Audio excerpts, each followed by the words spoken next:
না দাম তেমন একটা বেশি না ইনশাআল্লাহ মনে করুন আলহামদুলিল্লাহ আল্লাহ পালাই দিচ্ছেন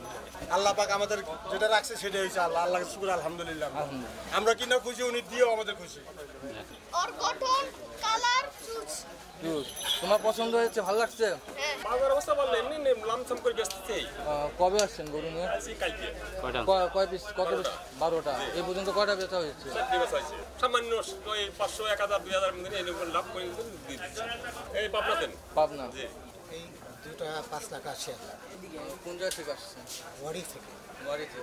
এতদিন আগে কিনলাম যে বাচ্চাদের শখ মানে গরু বাসায় থাকবে তারা দেখবে এই জাস্ট এইটাই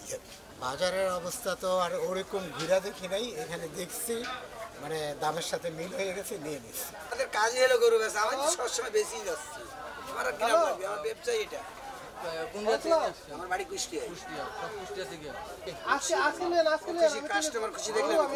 বাজার কি বাজার মোটামুটি আর কি যে যেরকম ভাবে দাম করে নিতে পারতেছে বাজার একবারে কম বাজারে গরু একটু কম সময় অনুযায়ী আমদানি কম বাজার মূল্য মোটামুটি স্বাভাবিক দুইটা আমার 1,90,000 এটা না হয়তো এইগুলো ঈদের জন্য কিন্তু আমরা সবসময় বাদাম আইসক্রিম ক্রেতা তো অনেক কম ক্রেতা নাই সেটা উপর আল্লাহ জানে কিরম বেচা কিনা হবে আল্লাহ জানে দেশের অবস্থা ভালো না বর্তমান ক্রেতারা দু একজনা যায় আসছে কিনছে না তো খালি দেখে টেকে চলে যাচ্ছে খালি কয় কালকে আসবে না পাকিস্তান ওটার নাম কি রাখছেন এটা ওটার কোনো নাম রাখি নাই ওটার নাম উঠি উঠি দাম চলছে 28 লক্ষ টাকা